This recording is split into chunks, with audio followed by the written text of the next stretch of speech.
Good afternoon, everybody. David Shuster here on Take Action News. Speaking of taking action in the wake of the Newtown, Connecticut massacre, a lot of folks across our country are having a very vigorous discussion about gun control. We had an opportunity to talk to Congressman John Yarmuth, Democrat from Kentucky, about this. He has previously been silent on the issue of gun control. Here's our interview with Congressman John Yarmuth.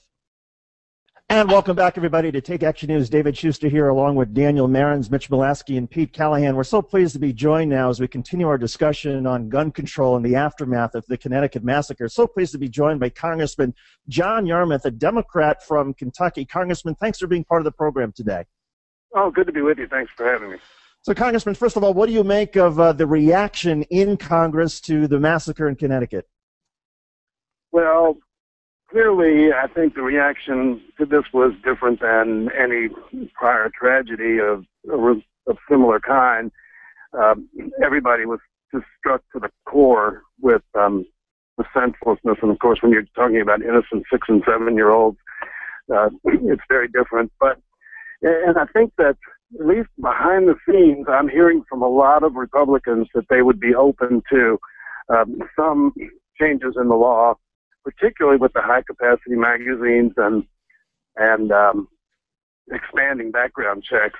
The assault weapon ban, I'm not sure about, but clearly I think people who have been very, very strong gun advocates are showing some flexibility. Now, how long that'll last and whether that spirit will survive what I'm sure will be an onslaught of opposition is another question.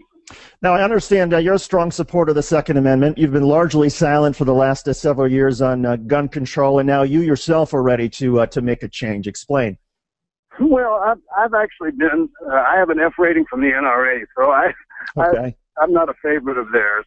But I've been silent because I think I've fallen prey to what a lot of people have, and that's there's just seemed to be a lot of inertia. There'd be a tragedy like Gabby Giffords, my colleague, and then the news cycle ends and the drumbeat subsides. And I just thought it was important for people who want to see some action to continue talking about this to try to maintain the momentum for meaningful gun regulations.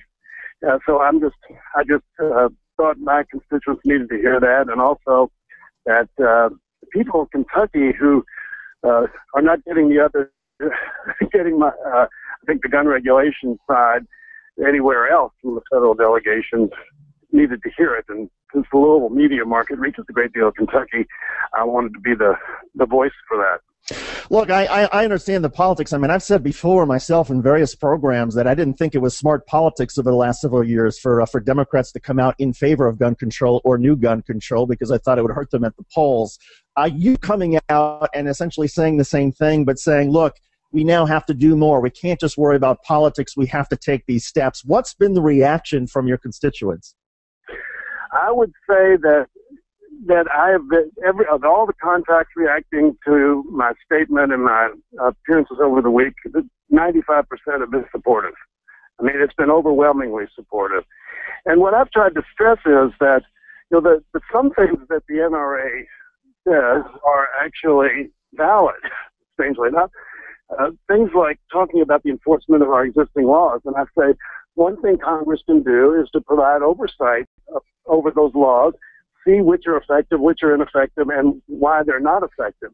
There hasn't been an oversight hearing on gun regulations, on gun laws, at least in the House in 20 years. So this is something that doesn't require a new law, but it would be an important step forward. So I think responsible gun owners listen to what I'm saying and they say, yeah, I mean, they want to make sure that only responsible people have guns. So, again, the reaction's been very, very encouraging. I want to read back a little bit of what the NRA had Wayne LaPierre said at a news conference on Friday morning. Actually, it wasn't a news conference. It was more of a statement. He said, I call on Congress today to act immediately to appropriate whatever is necessary to put armed police officers in every single school in this nation and to do it now so that blanket safety is in place when our kids return to school in January. Is that a good idea? Well, I think school security is something we absolutely need to talk about, but that's kind of, it's totally impractical that you're not going to do that in 2 weeks. And I think what the extension of their argument is, and their tactics are very, very clever. They're once again focusing just on the Sandy Hook shooting.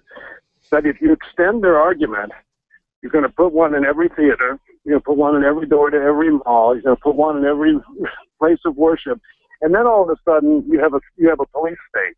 So I think when they talk about slippery slopes all the time, they don't realize that what they're proposing actually could be a slippery slope to something that I don't think they'd want to see. But aren't we already there? I mean, you travel by train or by plane. I mean, or in some malls, there are people, there are police, there are people with weapons there. It's hard to miss them. Why not? If we now know that schools might be vulnerable, why not take them up on the offer and say, okay, maybe we should figure out a way to put armed police in schools? Yeah, no, I think they actually have a good point on that, and I mean, it's just not going to happen when the kids get back to school. But we have what are called resource officers in our schools here. Many of them, they're police officers assigned to the school. They're more concerned with internal security than they are threats from the outside. But they're a very positive force in our schools, and I think if the federal government wants to enact a federal policy, that's something worth considering.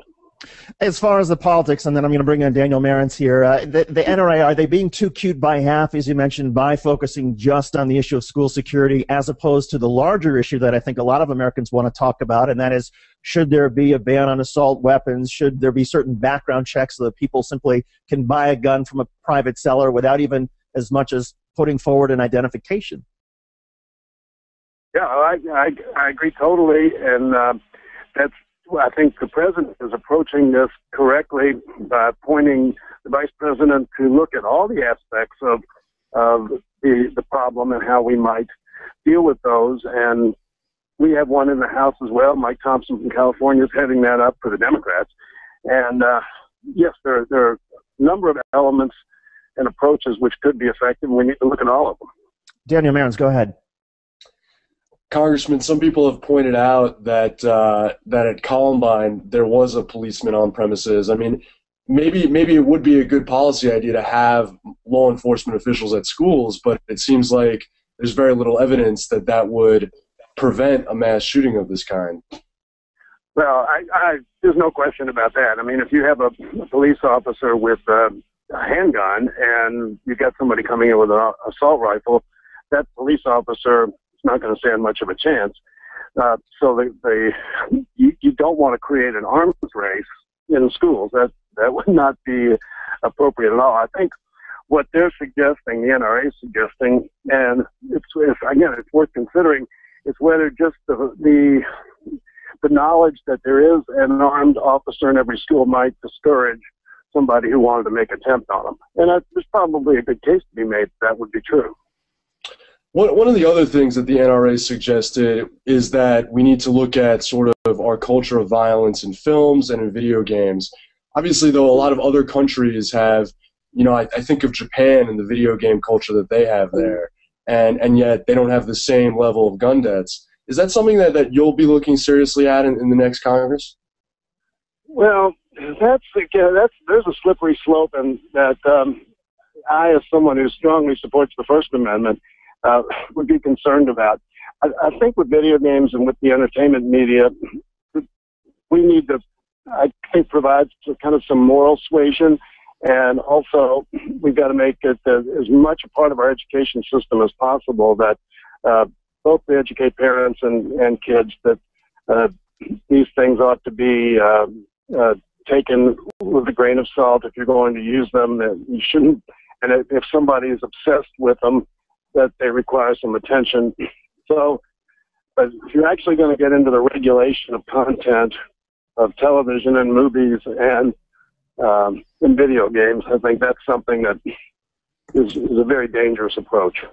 Congressman, what's a reasonable amount of time for the Congress to go ahead and take up the issues of gun control if there is agreement, have this sort of report from Vice President Joe Biden and his sort of staff, and then have members of Congress take this up and vote on it? What do you think is a reasonable amount of time to get some of this done? Well, I would say that we ought to be considering something in terms of actually having votes by maybe April 1st at the latest. realistically, we can't get anything even introduced until probably late January. But I think within a couple of months after the inauguration, we ought to be able to bring some things to the floor for action. And are you optimistic that it'll get passed, that this sort of support will suddenly sort of die off as Connecticut becomes something of a fading memory, and all of us, including the media, somehow move on to other things? Well, as long as the drumbeat continues, I'd be optimistic if we make sure that parents and educators from around the country keep the pressure on their members. You know, we're going to have 85 or so new members of Congress who come in, and they're going to be hard to read on this. But I'm sure that they're going to be very, very wary of seeming to be too insensitive to what happened. And so I'm more optimistic now than I have been in my experience of watching Congress deal with gun issues. Congressman John Yarmuth, Democrat from Kentucky, who represents the 3rd Congressional District there. Congressman, thanks for being on the program. We appreciate your candor, and always great to talk to you. Good to talk to you. I hope you all have a great holiday. You too. Happy holidays. Take Action News will continue after this.